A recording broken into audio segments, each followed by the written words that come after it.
Old Man Gauss got up early after another uneasy night and walked out to inspect the barnyard area. Nothing further seemed amiss, but there was still no sign of Sari, and that detestable odor arose from the direction of Wharton Swamp when the wind was right. After breakfast, Gauss set out for Rupert Barnaby's place, a mile or so distant along the road. He wasn't sure himself what he expected to find. When he reached Barnaby's small but neat frame house, all was quiet. Too quiet.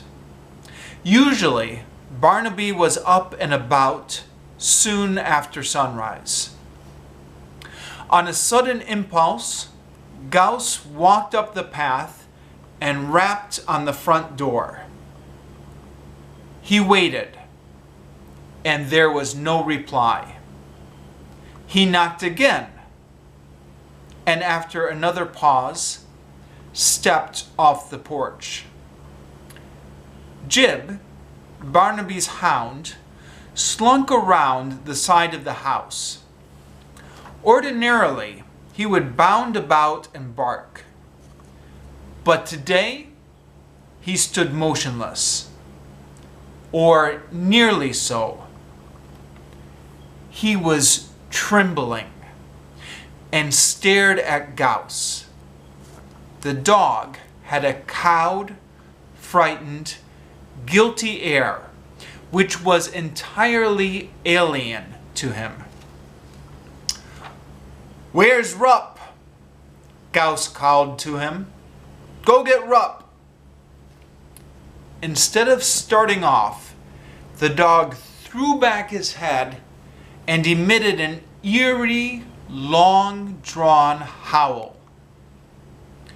Gauss shivered. With a backward glance at the silent house, he started off down the road. Now, maybe they'd listen to him, he thought grimly. That day before, they had laughed about the disappearance of Sari. Maybe they wouldn't laugh so easily when he told them that Rupert Barnaby had gone into Wharton Swamp with his dog, and that the dog had come back alone.